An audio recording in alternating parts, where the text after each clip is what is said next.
우리 성도들은 항상 모든 일에 언제나 이 하나님의 말씀, 이 진리의 말씀이 우리의 모든 발걸음을 인도하는 등이요, 또 지팡이요, 또 목자가 된다는 것을 단 한순간도 잊어버리면 안 됩니다. 여러분, 언뜻 보면 그래요. 언뜻 보면 세상이 무질서한 것 같고 그냥 각자 다 자기가 알아서 사는 것 같고, 또 심지어는 신앙을 가진 분들 중에도 그냥 내가 알아서 사는 거지 무슨 하나님의 도움이 뭐 그렇게 크게 있나, 그런 생각을 하는 분들이 의외로 꽤 많아요.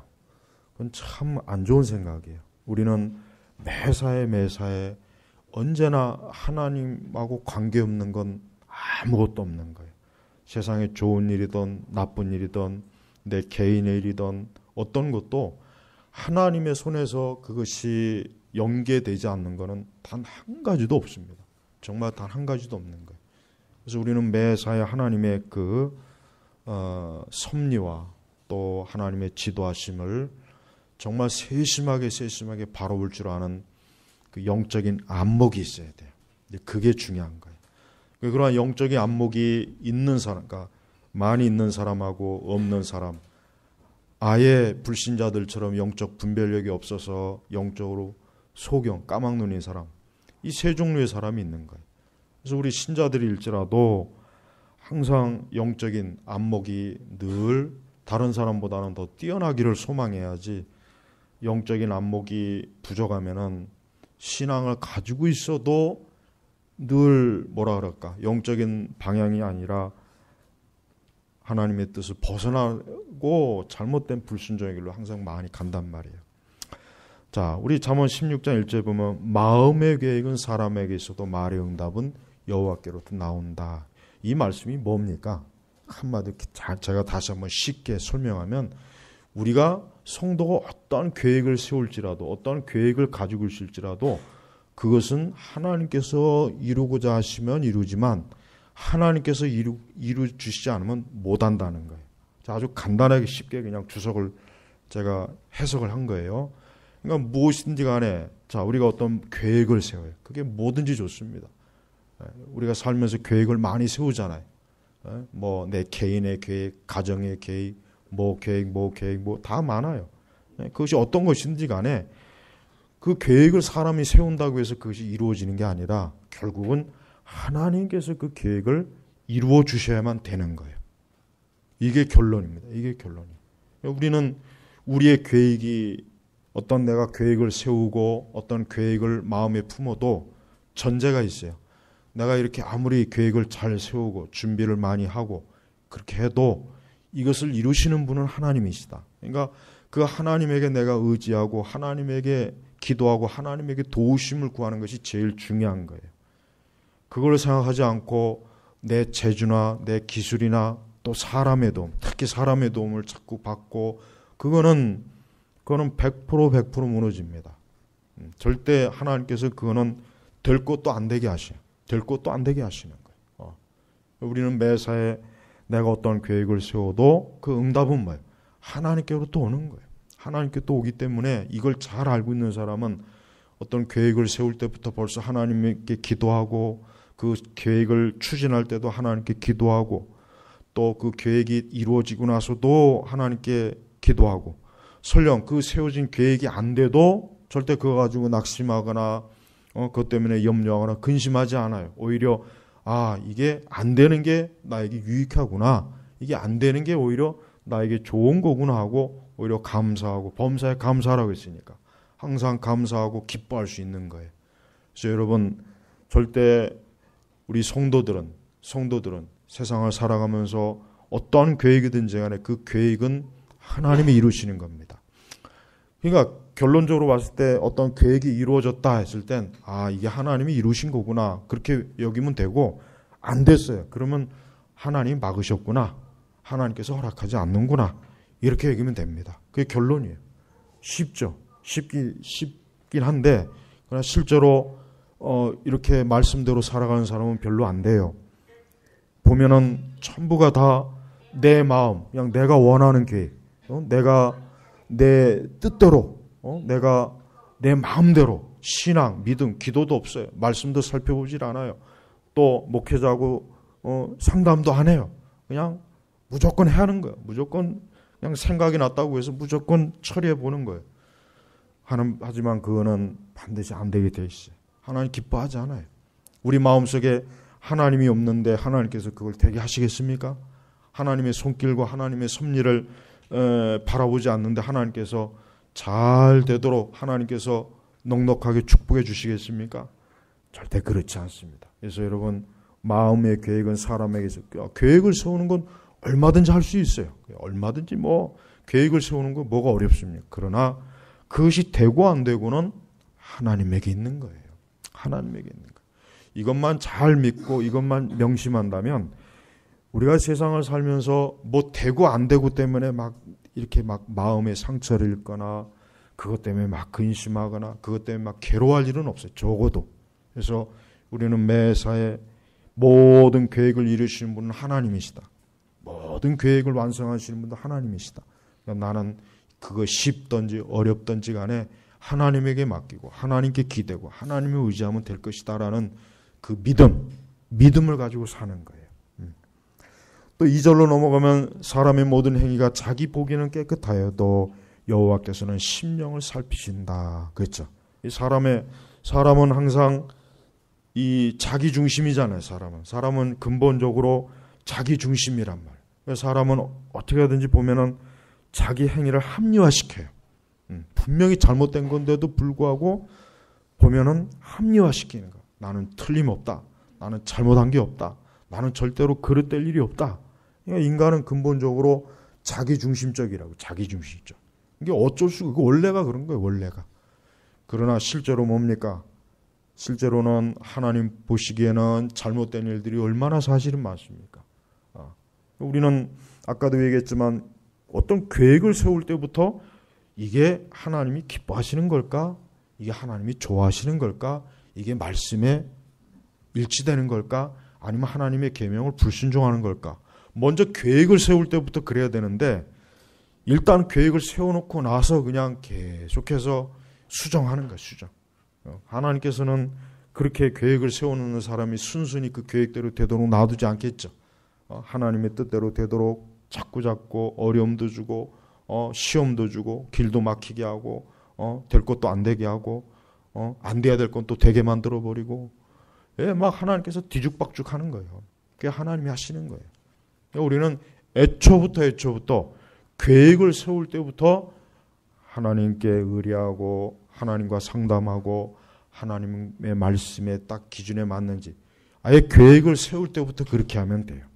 그러면 되는데 그렇지 않고 항상 내 중심으로 그냥 내가 원하는 대로 하다 보니까 나중에 가서 보니까 이게 잘못된 거예요. 하나님께서는 그 심령을 살핀다 그랬죠. 이 얘기는 뭡니까? 그 마음의 의도를 살피는 거예요. 어떠한 의도와 어떠한 목적을 가지고 그걸 하고자 하는지 그걸 보는 것이지 하나님께서 굳이 사람의 일을 안 되게 하려고 하시는 분이 아니에요. 하나님께서 굳이 사람들을 못되게 하고 사람들을 망치려고 하지 않습니다. 중요한 거는 그의 마음의 중심이 하나님에게 향하게 있는가? 그가 하나님 말씀에 귀를 기울이고 있는가? 하나님의 계명에 그가 잘 주의를 하고 있는가? 하나님이 그거를 보면 하나님 기뻐해요. 하나님이 그래 너가 세운 계획이나 이게 좀 어설프긴 하지만 그래도 너의 중심을 보니까 그래도 나를 기쁘게 하려고 하고 하나님 말씀에 뜻에 맞추려고 하니까 하나님 그걸 기뻐하는 거예요. 그러니까 그런 게 있으면 그 마음의 중심이 그거 있으면 우리가 아무리 부족해도 하나님이 다 도와주십니다. 하나님이 도와주시고 내가 생각하지 못한 것도 하나님이 채우시고 이끌어주시고 그러니까 하나님이 하시는 일은 너무 놀라워요. 너무 놀라운 거예요. 그러니까 우리가 여러분 매사에 우리의 마음의 중심이 어때요? 마음의 중심이 언제나 하나님에게 가 있으면 됩니다. 뭘 하든지 간에 내 마음이 하나님에게 가 있으면은 설령 우리가 계획을 잘못 세워놓고 우리가 설령 계획이 좀 엉성하고 엉뚱해도 하나님께서는 얼마나 이 하나님의 마음이 얼마나 넓으시냐면 그렇게 우리가 너무 부족하고 너무 그래도 그 마음에서 하나님을 향한 불타는 사랑과 그 하나님에 대한 뜻이 있으면은 그 부족함까지 하나님이 채워주시는 분이에요. 그러니까 하나님은 그렇게 넓으신 분이에요. 하나님이 이렇게 그 뱀댕이 소가지 같이 그냥 아주 그런 분이 아니란 말이에요. 하나님 마음이 넓으셔요. 하나님 굉장히 마음이 넓기 때문에요. 우리가 하나님을 조금만 기쁘게 해드리려고 하는 그런 마음만 있어도 하나님 좋아하세요. 그런 마음만 있어도 벌써 하나님 얼마나 흡족하신지 모릅니다. 네, 여러분, 우리의 마음을 누구에게 맞춰야 되겠습니까? 하나님의 마음에 맞춰야 돼요. 이게 바로 인격적인 신앙이에요. 우리는 하나님이 인격적이신 분인 걸 잘 몰라요. 하나님을 기계 대하듯 돌덩어리 대하듯 하나님을 그저 막연히 그저 어떤 물리적인 뭔가를 대하듯 하려고 하는데 그러지 마세요. 하나님 인격적인 분이에요. 하나님 우리의 마음도 아시고 하나님도 기분 나쁠 때가 있어요. 하나님도 기분이 완전히 그냥 하나님도 기분이 안 좋을 때가 있습니다. 성경에 보면 나오잖아요. 사람들이 막 그냥 죄 짓고 막 그러니까 사람 지은 걸 한탄했다 그랬잖아요. 그러니까 하나님께서도 기분 나쁠 때가 있고 하나님께서도 기분이 상할 때가 있어요. 하나님께서도 또 삐질 때가 있어요. 진짜. 우리가 잘못하면은 우리가 기도해도 하나님께서는 냉랭하게 아예 듣질 않으세요. 그러니까 하나님께서도 인격적인 분이기 때문에 그런 감정을 가지고 계시는 분이에요. 이걸 잘 이해해야 됩니다. 이걸 잘 이해해야 돼요. 이걸 이해 못하는 분들이 많이 있어요. 그러니까 하나님의 마음을 좀 이해할 줄 알아야 돼요. 우리는 자꾸 내 마음만 하나님이 좀 이해하기를 원하죠. 근데 거꾸로 아니 여기 우리 부모님들은 다 알 거예요. 이 자녀들이 부모의 마음을 헤아릴 줄 알 때, 그때가 자녀가 철이 들 때예요. 그죠? 그때. 그 전에는 모르죠. 그러나 이 자녀들이 엄마 아빠의 마음을 이제 헤아릴 때, 엄마 아빠가 이런 마음이겠구나, 이런 기분이겠구나. 이때가 이제 우리 자식들이 철이 들 때란 말이에요. 마찬가지예요. 신앙이 언제 성숙할 때냐면 그 전에는 그냥 하나님께서 그냥 나에게만 나를 사랑해 주시고 나를 돌봐주시고 이것만 관심이 있어요. 그러나 어느 순간부터는 내가 이렇게 하면 하나님께서 기뻐하지 않을 거야. 내가 이렇게 하는데 하나님께서 좋아하시겠어? 이걸 보시고 하나님이 어떤 생각을 가지고 계실까? 그때가 신앙이 성숙한 때예요. 네. 반드시 그래야 돼요. 우리가 자꾸 하나님께서 나만 자꾸 맞추려고 그러죠. 하나님 나에게만 맞추려고 하잖아요. 그건 아직은 어린아이 신앙이에요. 장성한 자의 신앙 그러지 않습니다. 하나님의 마음이 어떠한지를 헤아리는 거예요. 하나님께서 어떤 마음 계실까? 하나님께서 이걸 보시고 어떻게 한탄하실까? 하나님께서 읽어보시고 좋아하실까? 벌써 하나님의 마음을 헤아리는 거예요. 그 사람이 신앙이 지금 열매가 맺고 성숙한 장성한 자예요. 장성한 자. 그러나 그 장성한 자가 되지 않으면은 맨날 그냥 징징대죠. 그냥 징징대기만 하지 하나님께서 내 믿음이나 내 날 보시고 하나님이 한탄하시고 하나님이 책망하시고 하나님께서 고개를 저으신다는 것, 그건 왜 생각을 못하냐 이거예요. 그걸 조금만 보면은 벌써 금방 하는 거거든요. 금방 할 수 있는 거예요. 그러니까 제발 이제는 좀 하나님의 마음을 헤아리세요. 왜? 하나님은 인격적으로 지금도 살아계시면서 모든 걸 헤아리시고 판단하시고 하나님도 감정을 가지고 계신 분이에요. 구약성경에 보면은 우리 당장 예수님께서도 기뻐하실 때 있고 예수님이 슬퍼하실 때도 있고 그렇잖아요. 구약성경에 얼마나 하나님께서 자기 백성이 잘못하니까 막 진노하시고 책망하시고 그랬잖아요. 우리는 그 하나님께서 그런 마음을 가지시고 오늘 우리를 대하신다는 걸 생각해 보십시오. 그게 바로 하나님과 친밀하게 동행하는 것. 그래서 진짜 여기 7절에 한번 같이 읽어볼까요? 같이 7절 읽어보겠습니다. 사람의 행위가 여호와를 기쁘시게 하면 그의 원수들까지라도 그와 화목하게 하신다. 자 보십시오. 이게 얼마나 놀라운 말씀인지 몰라요. 우리가 사람이 하나님의 마음을 흡족하게 하고 정말 하나님을 기쁘게 하면요. 오죽하면 하나님이 얼마나 기쁘신지 그의 원수들까지라도 그와 화목하게 해준다는 거예요. 이게 놀랍지 않아요? 이게 하나님이 이런 분이에요. 우리가 하나님을 기쁘시게 하는 거예요. 뭐 하나님 기쁘시게 하는 게 뭐 있겠습니까? 그분의 말씀대로 사는 거예요. 그분의 계명을 쫓는 거예요. 그분의 뜻을 추구하는 거예요. 그게 하나님 기쁘시게. 그러니까 그렇게 하면은 원수까지라도 우리와 다시 화목하게 할 정도로. 이게 하나님의 능력입니다. 하나님의 능력. 놀랍지 않습니까? 그러니까 우리가 일생도록 우리의 삶의 목적이 뭐겠습니까? 하나님을 기쁘게 하는 거예요. 하나님을 즐거워하는 거예요. 즐거워. 이게 우리의 인생사의 우리의 목적이에요. 우리는 세상을 기쁘게 하면 안 되겠죠.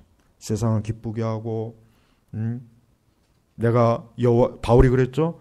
내가 하나님을 기쁘게 하랴, 사람을 기쁘게 하랴, 내가 사람을 즐겁게 하랴, 여호와를 막 헷갈리네. 제가 아직 시차 정리 안 돼가지고요. 아까 이 말하니까 얼마나 우리 배주 선생님이 웃던지. 아직도 이해 못하시는 분 있나 보네. 그러니까 제발 좀 하나님을 기쁘게 하려고 모든 걸 생각하세요. 그러니까 여러분이 뭘 하든 좋아요. 하여튼 뭘 하든지 좋아요. 일단 뭘 하든지 좋은데 기준이 딱 하나 있어요. 내가 이걸 통해서 하나님을 기쁘시게 하는 거. 이거예요. 이겁니다. 이거예요. 이거. 제발 여기에다 목적 두시면 돼요. 이거 어려운 거 아니거든요. 근데 어려운 거 아닌데 문제는 우리 사람의 본성은요. 하나님을 기쁘시게 하기보단 사람을 즐겁게 하려고 하는 게 있어요. 그게 있어요. 그래서 고린도에서도 나오죠. 다 나온단 말이에요. 성경에. 우리는 은연중에 보이지 않는 하나님을 기쁘시게 하려고 하기보단 보이는 사람을 기쁘게 하려고 자꾸 이렇게 눈치를 보다 보니까 자꾸 그렇게 습관화되면은 사람을 어떻게 하면 기쁘게 할까? 여기에 자꾸 맞지. 여기만. 그러니까 여러분이 어떤 문제든지 간에 딱 두 가지 사안이 있어요. 내가 이거를 이렇게 처리하면 하나님 분명히 기쁘시게 할 거야. 이거 알아요. 근데 이렇게 하면 분명히 하나님이 싫어해요. 근데 사람은 또 좋아할 수가 있어요. 그러니까 우리가 몰라서 그렇다는 게 아니에요. 알지만 그게 안다고 해서 됩니까? 안다고 해서 되면 뭐 세상 살기 쉽죠. 안 돼요. 알아도 안 되는 게 많아요. 알아도 안 되는 게 많아요. 알기는 잘 알아요. 이거 뻔히 이렇게 하면 하나님 기쁘시게 하고 좋은 건데 그게 쉽게 안 되는 거예요. 그게 안 되는 거예요. 그게. 그냥 사람을 즐겁게 하려고 해요. 사람을 기쁘게 하려고 하는 거예요. 그러니까 거기서 이제 믿음이 강한 사람과 약한 사람의 차이가 거기서 나는 것이고 더 하나님에게 전적으로 몰입하는 사람과 몰입하지 않는 사람의 차이는 이제 거기서부터 나는 겁니다. 그 전까지는 똑같은 것 같은데 거기서부터 이제 이게 서서히 차이가 나는 거예요. 그러니까 여러분 제발 부탁하는데 하여튼 하나님을 즐겁게 하세요. 하나님이 기쁘시게 해요. 분명히 이렇게 하고 이렇게 결정하고 이런 방식으로 하면 하나님 기쁘시게 할 것 뻔히 아는데도 불구하고 그 길로 안 가죠. 그쪽 방향으로 손을 안 뻗치죠. 그쪽으로 발걸음이 쏟지 않죠. 그런 일이 우리 솔직히 얼마나 많습니까? 그렇지 않아요? 많잖아요. 근데 그러지 않기를 원한다는 거예요.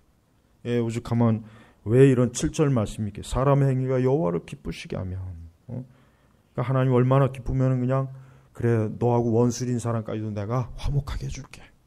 하나님 이렇게 만들어주는 분. 이거 참 놀라요. 진짜 놀라운 거예요. 그러니까 제발 하나님 기쁘시게 해요. 이게 참 오늘 우리 시대 교회는 기독교는 이게 사람을 기쁘게 하는 교회거든요. 이 교회 체제 자체가 이미 교회 체제 자체가 사람을 기쁘게 하는 구조로 이미 이렇게 딱 짜여져 있어요. 그러니까 그 안에서 이게 내가 하나님을 기쁘게 하려면은 욕을 엄청 먹습니다. 오해도 많이 받고 반대 저항도 굉장히 심해요. 이 구조 자체가 그렇게 변해버렸기 때문에 그러는 거예요. 그러니까 굉장히 힘든 거예요. 그렇지만 그런 가운데서라도 내가 주님을 기쁘시게 하면은 잠깐은 오해도 받고 욕도 먹고 따돌림도 당하겠지만 시간이 지나면 하나님께서는 그 사람이 그 진심을 알게 하셔서 하나님 그 사람을 높여주십니다. 근데 당장 사람을 기쁘게 하고 하나님은 등 뒤로 하면은 당장은 좀 편하겠지만 시간이 지나면 결국은 역시 그의 진심도 드러나서 결국은 참 고독해지는 거예요. 쓸쓸해지는 거예요. 그러니까 매사에 하나님 기쁘시게 하는 방향으로 결정을 뭐든지 그래요. 사실 하나님을 기쁘시게 할 때 손해가 막 심한 경우도 있어요. 손해가 굉장히 큰 경우도 있어요. 경제적인 손해도 있고 아주 치명적인 그 손해가 있을 수도 있습니다. 진짜. 그래서 정말 그것 때문에 아주 그냥 바닥으로 떨어질 때도 있지만 그래도 그때는 이제 믿음이 있어야죠. 믿음을 가지고 하나님을 기쁘시게 하면은 하나님께서 그때는 기적이 일어나는 겁니다. 그때. 여러분, 우리는 성경에 있는 많은 기적들이 있죠. 근데 안타깝지만 지금 교회의 신자들은 성경에 나와 있는 그 많은 기적들을 거의 체험을 못합니다. 그냥 성경에 쓰여 있으니까 그렇다 정도지 그걸 체험 못해요. 하나님의 전능하심도 체험 못해요. 왜 그러냐면 그건 하나님이 죽어서가 아니라 그만큼 우리의 믿음이 약하니까 그런 겁니다. 약하니까.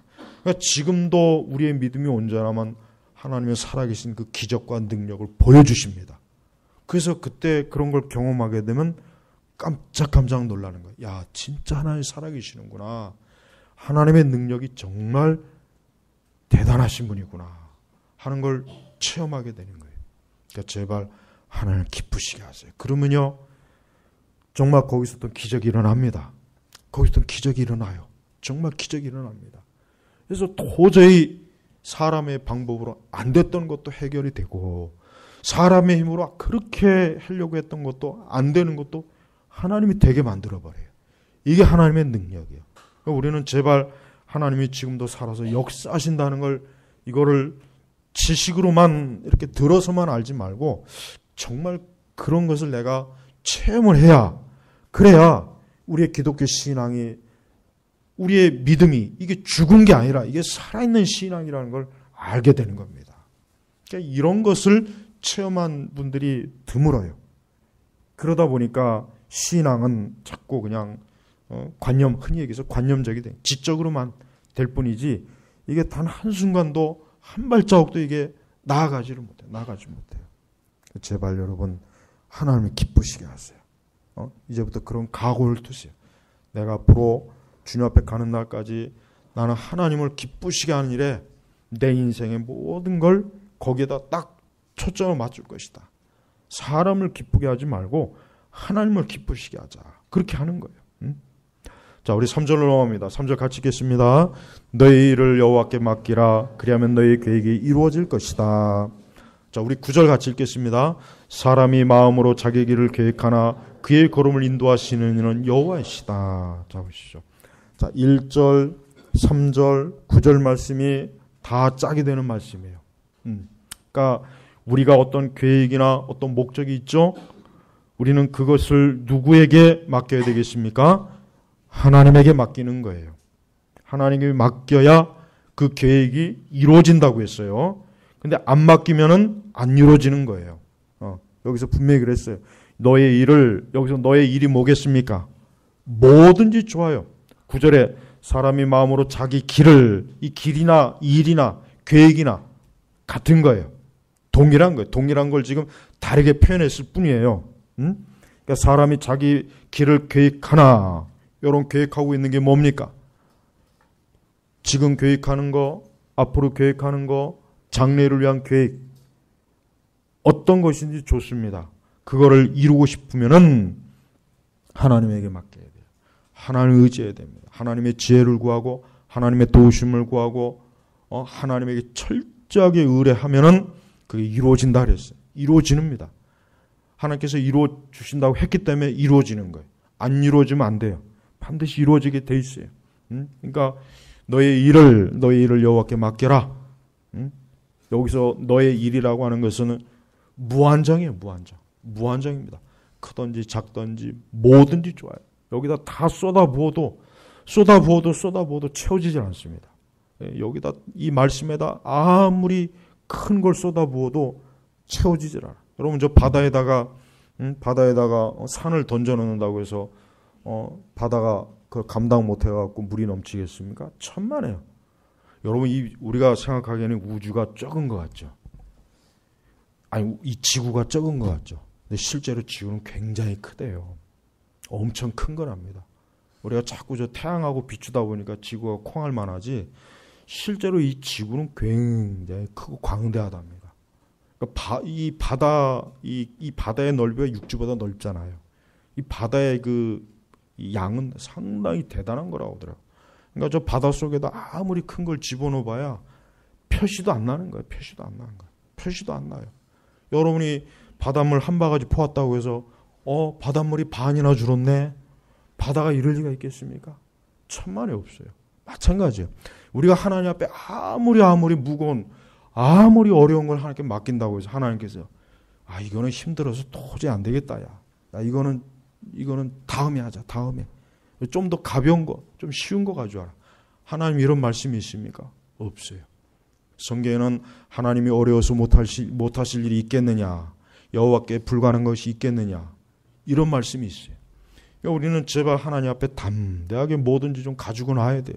이번에 3일 동안 기도할 때 요 말씀 붙잡고 기도하세요. 3절 말씀, 너희를 여호와께 맡겨라.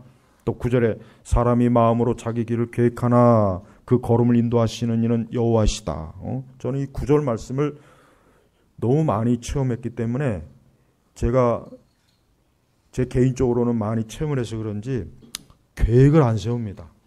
왜냐하면 그 계획을 세워봐야 이게 거의 안 이루어지더라고요. 되지도 않더라고요. 그러니까 제가 의식적으로 오히려 계획을 세우면 이건 안 될 것 같으니까 아예 안 세워버려요. 진짜 그럽니다. 이게 그렇게 돼버렸어요.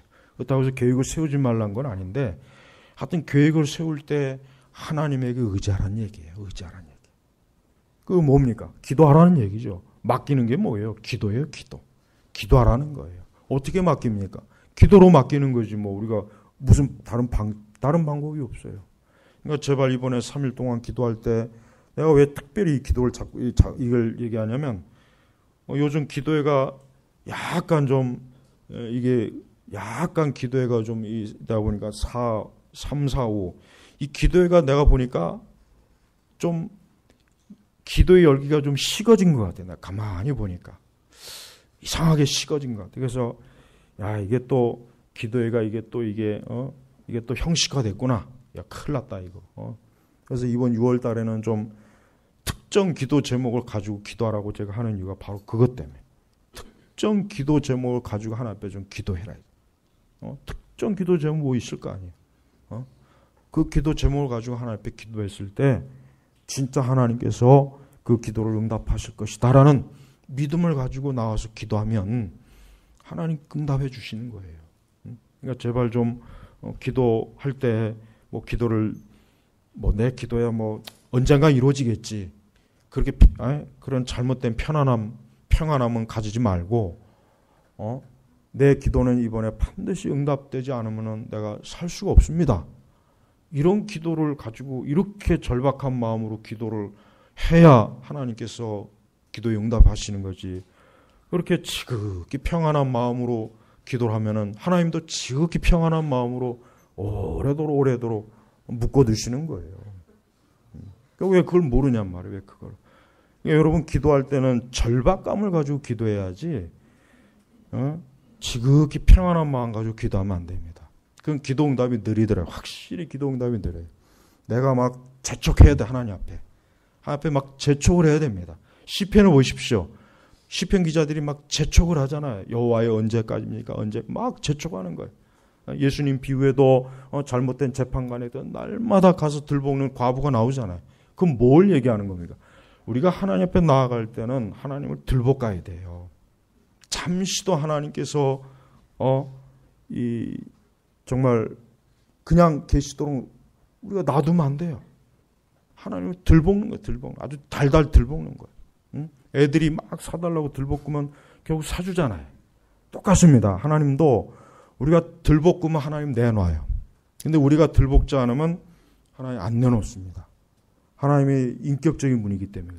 그러니까 우리가 간절한 마음을 가지고 막 하나님 앞에 재촉하고 또 재촉하면 하나님도 응답하셔요. 진짜 응답하시는데 우리가 여유를 갖고 있으면 하나님도 여유롭게. 네가 아직 여유롭구나. 그럼 나도 뭐 여유를 가지고 응답해 주지. 이런다니까요. 이게 아주 기도라고 하는 게 이게 묘합니다. 아주 해보면은 이게 어떨 때는 기도가 잘 되는데 어떤 때는 기도가 안 됩니다. 힘들어요. 그러니까 제발 좀 기도할 때는 절박한 마음을 가지고 기도해야지 기도를 응답을 해도 좋고 나 죽은 뒤에 기도 응답돼도 좋고 그러면은 그런 기도는 하나님께서 진짜 그렇게 해버려요. 진짜 그런다니까요. 그러니까 제발 목적을 가지고 절박하게 하나님 앞에 기도하셔야 돼요. 예수님께서도 보니까 예수님을 달달 볶은 사람들만 기도 응답 받았어요. 예수님을 그냥 붙잡고 늘어지는 사람은 예수님께 기도 응답 받, 예수님께 은혜를 받고 복을 받습니다. 다 복음서 읽어보십시오. 다 그래요. 그러니까 우리가 하나님을 잠시도 쉬게 내두면 안 돼요. 아주 들들 볶아야 돼. 하나님 앞에 아주 그냥 24시간이고 뭐간에 우리가 구하는 것에 대해서 잠시도 하나님께서 편안하게 계시도록 놔두지 말고 계속 그분의 보좌 앞에 나와서 문을 두들기는 거예요. 24시간 두들기는 거예요. 계속해서 주여 언제까지입니까? 언제까지입니까? 시편 기자의 그 표현대로 어느 때까지입니까? 어느 때까지입니까? 하고 자꾸 들볶는 거예요. 그럼 하나님께서도 귀찮아요. 하나님께서도 안 되겠구나. 이거 기도 안 들어주면 이거 끝까지 기도할 판이구나. 하나님 주신단 말이에요. 이게 진짜입니다. 이게 진짜 기도라니까요. 그러니까 제발 너의 일을 여호와께 맡겨라. 그리하면 너의 계획이 이루어질 것이다. 진짜 이루어집니다.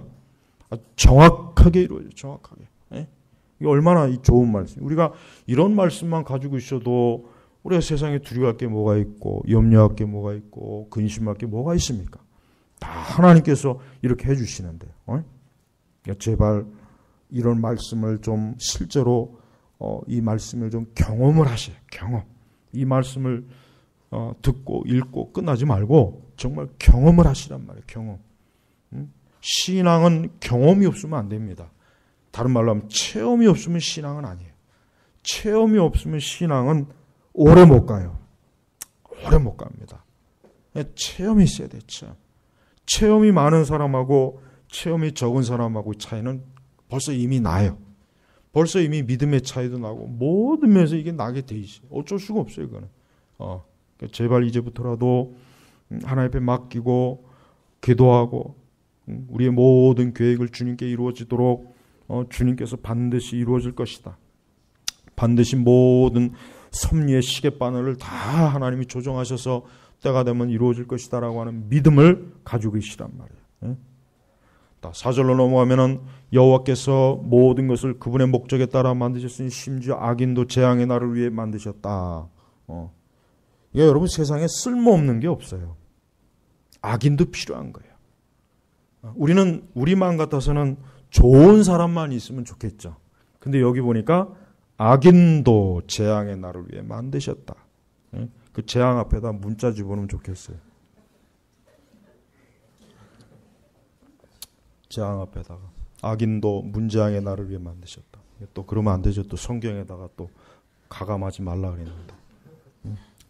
그러니까 여러분 우리가 악인도 필요한 거예요.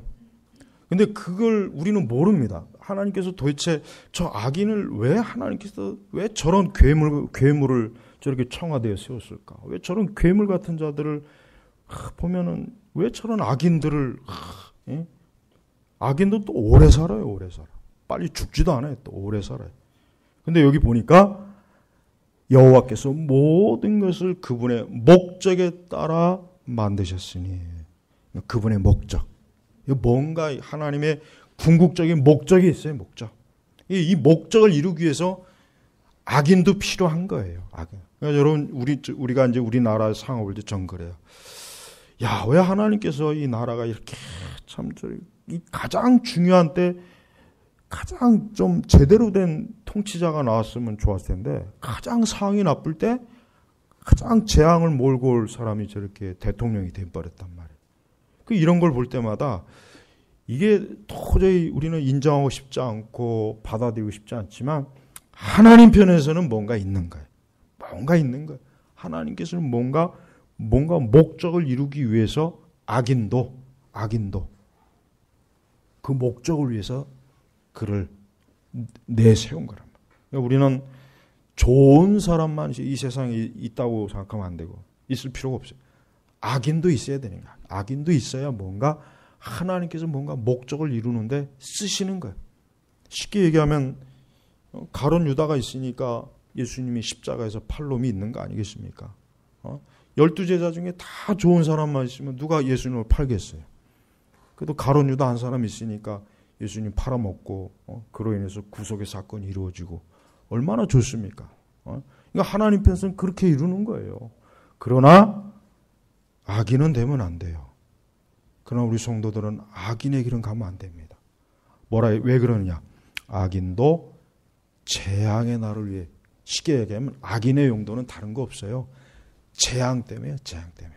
그러니까 우리가 악인이 되면 내가 재앙을 만든다는 거, 이걸 알아야 돼요. 그러니까 절대 악인은 필요하지만 우리가 악인이 될 필요는 없는 거예요.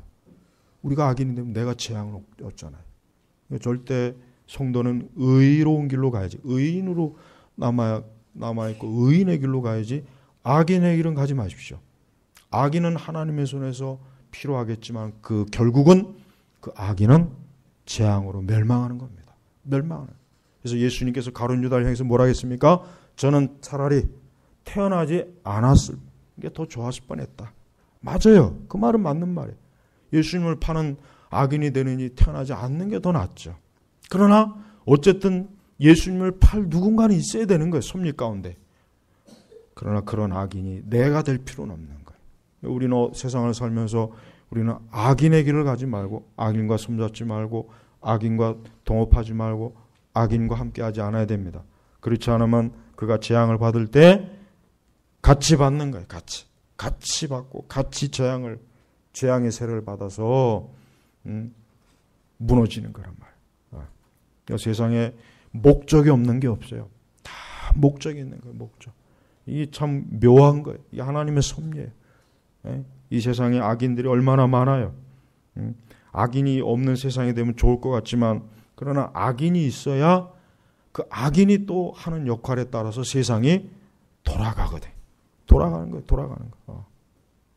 그 악인이 없으면 이 세상이 뭔가 많은 부분에서 안 돌아갈 일들이 많이 있으니까 그렇게 되는 거란 말이에요. 여러분 악인을 볼 때마다 화와 분노를 품지 말고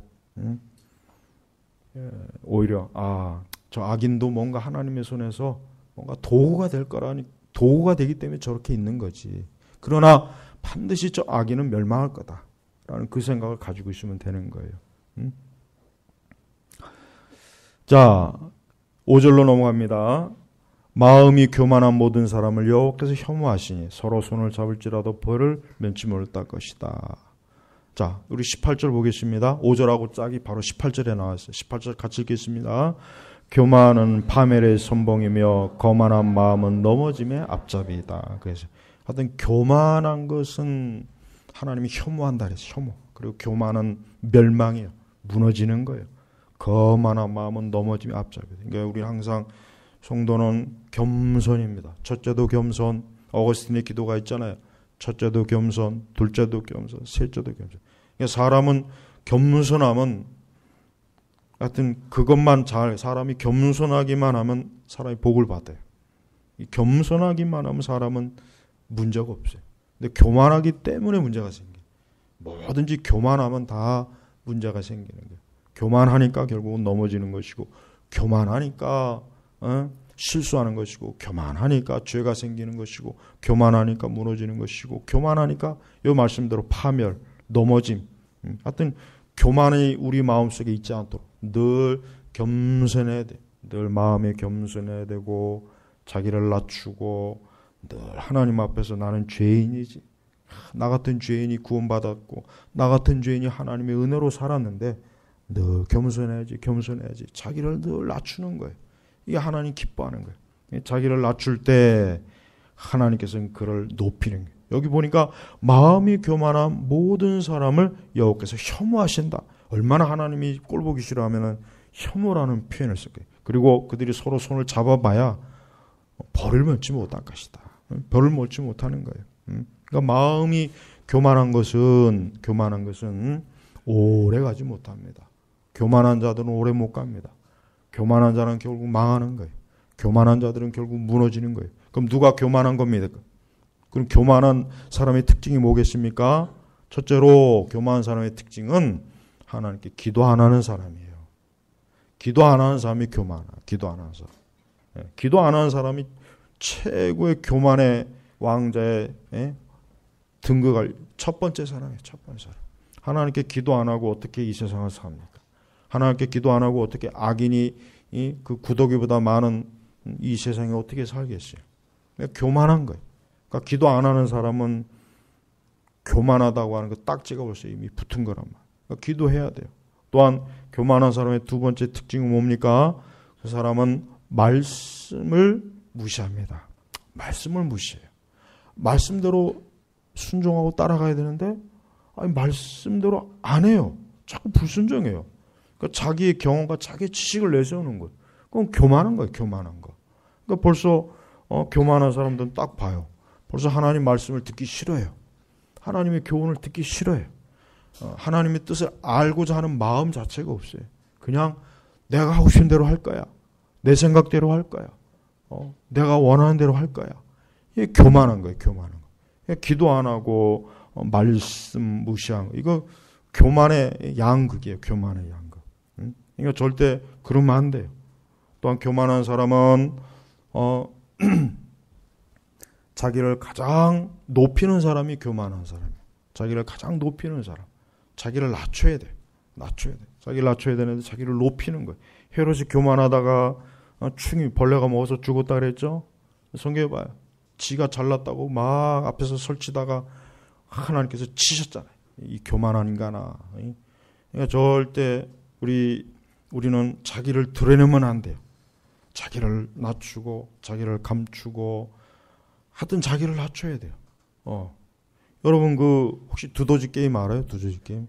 요즘은 그 두더지 게임을 못 찾겠대요. 두더지 게임 있잖아요. 망치로 이렇게 튀어나온 거 팍팍 치는 거. 그거 재밌는데. 그러니까 이 사람이 교만으로 머리를 툭 들면 하나님께서 섭리의 망치로 팍 쳐버리는 거예요. 질병, 실패, 온갖 부끄러운 수치로 그런 섭리의 망치로 머리를 팍 쳐갖고 또 숙으로 들어요. 그러나 또 시간 지나면 또 튀어올라와요. 하나님 또 치는 거예요. 그러니까 인생을 보니까 이 교만한 사람들은 그렇게 섭리의 망치를 뒤지게 맞아도 못 깨달아요. 못 깨달아. 한두 번 맞으면 이게 아니구나 하고 포기해야 되는데 그 섭리의 망치를 수십 번 맞아요. 수십 번. 어떤 사람은 하여튼 사는 내내 섭리의 망치 그냥 맞다가 그냥 죽는 사람도 있어요. 그러니까 하나님은 절대 교만한 사람이 교만하도록 내두지를 않아요. 하나님은 교만한 사람은 반드시 하나님이 처리합니다. 반드시 처리. 그래서 그 교만을 꺾어버려요. 그 교만을 그냥 확 무뎌버려요. 우리 인간 자체가 다 교만해요. 그래서 하나님께서 어떠한 섭리로 우리 사람의 교만을 꺾느냐? 나이를 먹게 하는 거예요. 나이를 먹게 하고 늙게 만들고 머리가 희게 만들고 주름이 나게 만들고 병들게 만들고 이게 교만한 인생들을 꺾는 하나님의 최고의 방식이에요. 최고의 방식. 내가 보니까 우리는 하나님 앞에 겸손해야 됩니다. 공연히 자기를 높이거나 자기를 잘났다고 여기지 말고 매사에 그냥 나는 하나님 아니면 죽습니다 하고 기도하고 말씀에 따르고 그리고 뭐든지 항상 하나님을 기쁘시게 하고 자꾸 이게 진짜 하나님이 좋아하는 거거든요. 안 그런 사람은 그 하나님이 교만하니까 그 사람은 하나님께서 아주 눈에 보이도록 처리해요. 눈에 보이도록 하나님께서 그냥 매사에 그 교만을 하나에 꺾으시는 거예요. 꺾이는 거예요. 궁극적으로 악인의 교만은 죽음으로 꺾어버려요. 궁극적으로 악인의 교만은 죽음으로 꺾어버립니다. 죽음으로. 우리는 이러한 하나님께서 교만을 처리하는 수많은 하나님께서 사람의 교만을 처리하는 방법은 수도 없이 많아요. 무궁무진합니다. 그건 걱정할 필요 없어요. 우리가 겸손해야 돼. 매사에 겸손하고 매사에 자기를 낮추고 온유하고 항상 그래야 되는 거예요.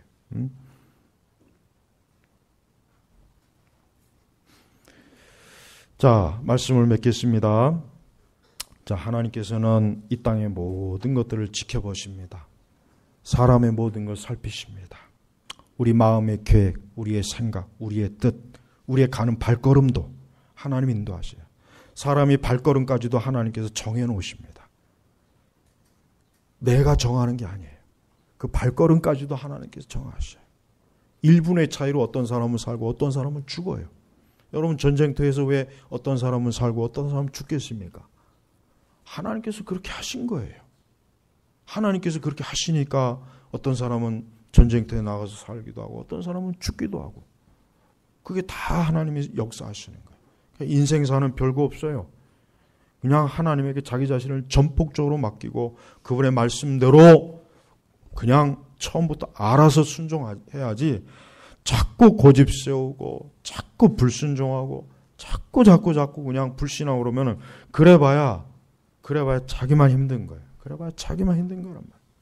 그러니까 그럴 필요가 없어요. 아예 그냥 처음부터 아예 하나님 앞에 고개 숙이고 하나님 기뻐하는 방향으로 가고 그러면 얼마나 좋습니까? 그러면 하나님께서 굳이 고생도 안 시키고 힘든 일도 안 겪게 하시고 굳이 우리가 어려운 길을 겪게 안 해요. 근데 이 야곱처럼 야곱 보시오. 얼마나 고생 많습니까? 이삭은 고생이 덜해요. 내가 볼 때는 성경의 모든 인물들이 이삭만큼 편하게 산 사람이 없어요. 근데 야곱은 얼마나 힘들게 살아요. 왜 그러느냐면 그놈의 그 고집 때문에 그래요. 고집, 악한 고집, 불순종, 자기를 막 그러니까 하나님께서 그거 평생 꺾잖아요. 아주 평생 꺾어 평생. 예. 우리가 야곱과 같은 인생을 살 필요는 없습니다. 우리는 될 수 있으면 평안하고 될 수 있으면 평탄하고 크게 환난 당하지 않고 될 수 있는 한 우리는 잔잔하게 사는 게 좋지. 굳이 그렇게 그냥 책 100권을 쓸 고생 그 겪을 필요는 없잖아요. 그죠? 어른들 하는 말 있잖아요. 내 인생을 풀어놓으면 책이 100권을 쓸 수 있어. 막 그게 뭔 자랑입니까? 그게 한 권도 쓰지 않은 게 좋지. 그럴 필요 없어요. 그러니까 제발 하나님께서는 우리에게 이미 말씀으로 다 이렇게 우리에게 다 내놨어요. 이렇게 좋은 걸 내놨는데도 우리가 그냥 문제가 많고 우리가 이게 탈이 많으니까 그래서 하나님께서 다루시는 거예요. 그래서 다루시는 거예요. 우리 제네바 교회 성도 여러분, 이제 올해 2018년도 6월 달이 됐어요. 지나간 또 반년은 잊어버리세요. 그러나 이제 남은 또 반년은 어떻게 살아야 되겠습니까? 여러분의 계획이 뭡니까? 여러분의 발걸음이 뭡니까? 여러분이 뜻하시는 목적이 뭡니까? 오늘 말씀 그대로 여호와께로부터 나오는 거예요. 하나님께로부터 이루어지는 거예요. 매사는 다 하나님의 손에서 되는 거예요. 제발 이 말씀 잊지 마시고 하나님께 맡기는 또 남은 반년이 되기를 주의 이름으로 축복합니다. 기도하겠습니다. 하나님 아버지 감사합니다. 오늘도 우리 주님께서 함께 하시고 이끌어 주시니 감사합니다. 주님, 우리 제네바 교회 성도들 이제 또 반년을 또 살아갈 때 지나간 반년보다 더 좋은 날과 시간이 되게 하시고 안전하게 지켜주시고 저들의 하는 일에 복을 주시고 또 저들의 가정과 삶의 근심과 염려가 틈타지 못하게 하시고 항상 주님 안에서 날마다 그 발걸음이 기뻐하는 발걸음이 되도록 이끌어 주시며 삶의 무거운 짐들이 어깨에 놓이지 않게 하시고 가볍게 하소서. 주님과 함께하게 하소서. 살아계신 우리 주 예수님의 이름으로 기도하십니다. 아멘.